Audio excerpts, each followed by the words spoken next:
తిరుమల శ్రీవారి మహాప్రసాదం లడ్డూలో కల్తీ వ్యవహారం ఏదైతే ఉందో ఈ కల్తీ వ్యవహారం ఇప్పుడు అంతర్జాతీయంగా కలకలం అయితే రేపుతూ ఉంది. ఈ నేపథ్యంలోనే ఈ అంశం మీద ఒక్కొక్కరుగా స్పందిస్తూ ఉన్నారు. మంచు మోహన్ బాబు దీని మీద స్పందించి నిజంగా తిరుమల శ్రీవారి మహాప్రసాదమైనటువంటి లడ్డూలో జంతువుల కొవ్వుని కలుపుతున్నారు అని నాకు తెలిసి నేను నివ్వెరపోయాను అంటూ కూడా ఆయన తీవ్ర దిగ్భ్రాంతిని వ్యక్తం చేసినటువంటి నేపథ్యంలో ఈ అంశం మీద మనం విశ్లేషణ చేసుకునేటువంటి ప్రయత్నం అయితే చేద్దాం. ప్రస్తుతం మనతో పాటు ఉన్నారు ప్రముఖ రాజకీయ విశ్లేషకులు జగదేవ్ గారు. వారితో మాట్లాడదాం. జగదేవ్ గారు నమస్తే అండి. నమస్తే అండి. తిరుమల శ్రీవారి మహాప్రసాదమైనటువంటి లడ్డూలో కల్తీ జరిగింది అనే విషయం మీద ఇప్పుడు ఒక్కొక్కరుగా స్పందిస్తూ ఉన్నారు. ప్రముఖ నటులైనటువంటి మోహన్ బాబు గారు ఈ అంశం మీద స్పందించి ఆయన దిగ్భ్రాంతిని అయితే వ్యక్తం చేశారు. అసలు హిందువుల మనోభావాలు దెబ్బతీసేలాగా గత ప్రభుత్వ చర్యలు ఉన్నాయి అంటూ కూడా ఆయన ఆవేదన వ్యక్తం చేస్తూ ఈ విషయం నాకు తెలియగానే నివ్వెరపోయాను అంటూ ఆయన చెప్తూ ఉన్నారు. అసలు ఏంటి మోహన్ బాబు గారు ఏమన్నారు?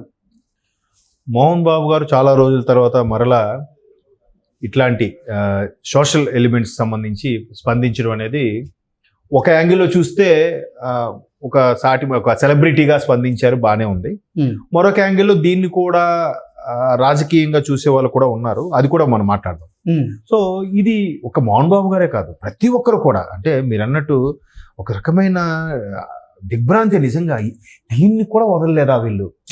ఇక్కడ కూడా కల్తీ అయినా దేవుడి దగ్గర కూడా ఎట్లా, అసలు ఎంత ధైర్యం వీళ్ళకి ఎలా వచ్చింది అనే దీని మీద అందరూ చర్చించుకుంటున్నారు.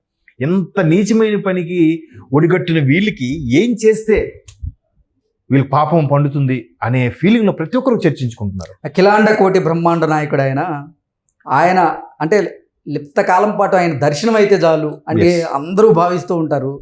ఆయన లడ్డూని అంటే మహాప్రసాదంగా స్వీకరిస్తూ ఉంటారు. అటువంటి లడ్డూని కలుషితం చేయడం నిజంగా నన్ను కలిచివేసిందంటూ కూడా ఆయన చెప్తూ ఉన్నాం. అసలు అంటే బేసిక్గా ఆయన ఆ జిల్లాకి చెందినవాడు. అక్కడ ఎలాగో ఆయన మదనపల్లి రోడ్లో ఉంటాయి కదా మన శ్రీవాణి ట్రస్ట్ విద్యాలయాలు ఏవో, శ్రీ విద్యాలయనికేతన్ ఏదో శ్రీ విద్యానికేతన్. సో అక్కడికి వచ్చిన ఎప్పుడు స్కూల్కి డీమ్డ్ యూనివర్సిటీగా మార్చాలనుకుంటున్నారు దాన్ని. సో అక్కడికి ఎప్పుడు వెళ్ళాలనుకున్నా ఈయన ఖచ్చితంగా దర్శనం చేసుకుని వెళ్తారంటే. సో అంత భక్తి ఆయనకి. పైగా ఈ విషయం తెలియగానే 3 నెలల కిందటి వరకు ఇది జరిగింది అని అంటే అది మనం కూడా స్వీకరించామని ఒక్కసారిగా తల్లడిల్లిపోయాడంట. అరే ఇంత దారుణానికి ఏంటి? సో దీనికి ఈ పాపానికి ఒడిగట్టిన ఎవరైనా కానీ నిందితులు ఎవరిని వదలొద్దు, కఠినంగా శిక్షించాలని చెప్పి చంద్రబాబు నాయుడు గారిని కోరుకుంటున్నా అన్నట్టు కూడా రాశారు. అయితే ఇక్కడ మరలా ఇంకో కోణంలో ఆలోచిస్తే ఏంటంటే గత ప్రభుత్వంతో చాలా సన్నిహితంగా మెలిగిన దాఖలాలు కూడా ఉన్నాయి. జగన్మోహన్ రెడ్డి గారు మేబీ విష్ణు గారు మిస్సెస్ కి ఈయనేదో దూర బంధువు, కజిన్ అవుతారు, బ్రదర్ అండ్ సిస్టర్ అవుతారు కదా. జగన్మోహన్ రెడ్డి గారు వరుసగా చెల్లెలు అవుతారు విష్ణు గారు శ్రీమతి. సో అప్పుడు చంద్రబాబు నాయుడు గారిని వ్యతిరేకించి ఆయన రీఎంబర్స్మెంట్ ఫీజులకు సంబంధించి సరిగ్గా విడుదల చేయలేదని రోడ్డుకెక్కి ధర్నా చేసి అక్కడ మదనపల్లి రోడ్లో ఆ రోడ్డు మీద కూర్చుని బైఠాయించి ఇలాంటి మోహన్ బాబు గారు జగన్మోహన్ రెడ్డి గారి ప్రభుత్వం హయాం వచ్చేసరికి ఈయన కూడా సరిగా ఫీజు రీఎంబర్స్మెంట్ సంబంధించి చెప్పకపోయినా ఎక్కడ నోరు మెదపలేదు, ఎక్కడ స్టేట్మెంట్ ఇవ్వలేదు, ప్రభుత్వానికి ఒక లేఖ రాయలేదు, ఏమీ అనలేదు. అంటే గతంలో జగన్మోహన్ రెడ్డికి జై కొట్టి ఇప్పుడు జగన్మోహన్ రెడ్డికి మంచు మోహన్ బాబు గారు చీకొట్టడానికి కారణం ఏంటి? నిజంగా ఈ లడ్డూ కలుషితం జరిగిన దాని గురించే ఆయన చీకొట్టు ఉండొచ్చా, లేదంటే ఇతరత్ర కారణాలు ఏదైనా ఉన్నాయా? అంటే ఇతరత్ర కారణాలంటే ఇప్పుడు ఆ లేఖలో కూడా ఏముందనంటే నా మిత్రుడు ముఖ్యమంత్రి నారా చంద్రబాబు నాయుడు గారు దీని మీద ఎవరైతే ఉన్నారో వాళ్ళ మీద కఠినంగా చర్యలు తీసుకోవాలన్నట్టుగా రాశారు. నా మిత్రుడు అని సంబోధించారు. ఇంతకు ముందు మరి అట్లాంటి సంబోధనలు ఏం లేవు ఆ ప్రభుత్వానికి సన్నిహితంగా ఉన్నప్పుడు.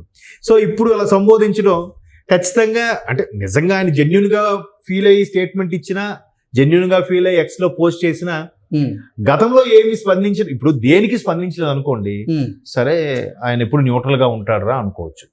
సో ఒకసారి స్పందించి ఒకసారి స్పందించకపోవడం, ఒకసారి ఇప్పుడు ఈ వ్యవహారం స్పందించడం, ఇట్లాంటి వ్యవహారాలు వచ్చేసరికి ఖచ్చితంగా ఇప్పుడు రాజకీయాలు అలాగే నడుస్తున్నాయి, అలాగే ఆ దృక్పథంతో ఆలోచిస్తున్నారు. కాబట్టి మరలా చంద్రబాబు నాయుడు గారికి దగ్గరవుదాని ఉద్దేశంతోనే ఈ విధంగా లేఖ రాశారనే వాళ్ళు కూడా ఉన్నారు. బట్ ఇది మనోభావాలకు సంబంధించింది కాబట్టి ప్రసాదం వ్యవహారం, లడ్డూ ప్రసాదం. సో అందుకు ఓపెన్గా స్పందించారేమో. ఇంకోటి కూడా అయిండొచ్చు, ఎందుకంటే ఈ మధ్యకాలంలో గడిచిన ఒక ఎలక్షన్స్ ముందు 1 year ముందు వరకు కూడా మంచు గారి ఫ్యామిలీ మొత్తానికి ట్రోల్స్ చేసేవారు. పాపం వాళ్ళు ఏది రెస్పాండ్ అయినా ఏం మాట్లాడినా కూడా కుటుంబం మొత్తానికి కూడా ట్రోల్స్ చేసేవారు. దాని మీద మోహన్ బాబు గారు ట్రోల్స్ ఆపితే బాగుంటుంది, నేను రిక్వెస్ట్ చేస్తున్నాను ప్లీజ్ ఆపండి అని కూడా రిక్వెస్ట్ చేసిన సందర్భాలు ఉన్నాయి. మేబీ ఏం మాట్లాడినా అట్లా ట్రోల్స్ అవుతున్నాయనే ఉద్దేశంతో కూడా ఏం మాట్లాడకపోయి ఉండొచ్చు, ఎక్కడ స్పందించకపోయి ఉండొచ్చు. సో ఇది దేవుడి వ్యవహారం, పైగా ఆయనకి వెంకటేశ్వర స్వామి అన్న షిరిడి సాయిబాబా అన్న అత్యంత భక్తి కాబట్టి, పైగా ఆయన జిల్లాకు చెందిన వ్యక్తి కాబట్టి మరి కొంచెం బాగా కలిసి వేసిన అంశం ఇది. సో అందుకు రెస్పాండ్ అయి ఉండొచ్చు. బట్ దీన్ని కూడా గత ప్రభుత్వానికి సన్నిహితంగా ఉండడాన్ని బట్టి ఇప్పుడు ఈ స్టేట్మెంట్ ఇవ్వడం వల్ల ఖచ్చితంగా అలాగే మాట్లాడతారు ఎవరైనా. మరలా ఇప్పుడు గుర్తొచ్చాడా చంద్రబాబు నాయుడు గారు మిత్రుడని, ఇన్నేళ్ళు గుర్తు రాలేదా అనుకునే వాళ్ళు కూడా ఉన్నారు. రకరకాల ఎవరిష్టం వాళ్ళది. బట్ ఎవరేమనుకున్నా ఆ సెలబ్రిటీ స్థాయిలో అందరూ వేలెత్తి చూపించే స్థాయిలో ఉన్నవాళ్ళు కాబట్టి ఎవరొకరే అంటుంటారు, అవే పట్టించుకోకుండా వాళ్ళ అభిప్రాయాన్ని ఓపెన్గా చెప్పడం తప్పులేదు. చెప్పారు. ఈ వరదల గురించి కానీ లేదా గత ప్రభుత్వంలో జరిగిన కొన్ని రకాల అవకతవకల గురించి కూడా ఈయన ఎంత ఓపెన్ గా మాట్లాడుంటే, జనరల్గా మోహన్ బాబు గారు ఒక నేమ్ ఉంది, ఆయన చాలా ముక్కుసూటి మనిషి, ఎవరినైనా ముఖం మీద చెప్తాడు, కరాఖండిగా పక్కగా ఏదైనా తేల్చి పడేస్తాడు, ఆయన లొసుగులు కడుపులో దాచుకొని బయట కూడా బిహేవ్ చేయడం అట్లా ఉండదు, చాలా ఓపెన్ మైండ్ గా ఉంటాడు అని చెప్పారు. సో అటువంటి వ్యక్తి గత ప్రభుత్వంలో అంతగా స్పందించలేదనేది కూడా చాలా మంది అభిప్రాయం. సో అప్పుడు స్పందించి ఉంటే ఇప్పుడు ఇట్లాంటి స్టేట్మెంట్ ఇచ్చినప్పుడు ఖచ్చితంగా అందరూ ఆహ్వానిస్తారు. అట్లా స్పందించలేదు కాబట్టి మరలా చాలా రోజుల తర్వాత స్పందించడం, ఇక్కడ లేఖలో కూడా మిత్రుడు బాబు గారు అని స్పందించడం వల్ల కొంచెం మరలా ఇటు దగ్గర అవ్వడానికి ఈ విధమైన స్టేట్మెంట్ ఇస్తున్నారా అనే విమర్శలు రావచ్చు.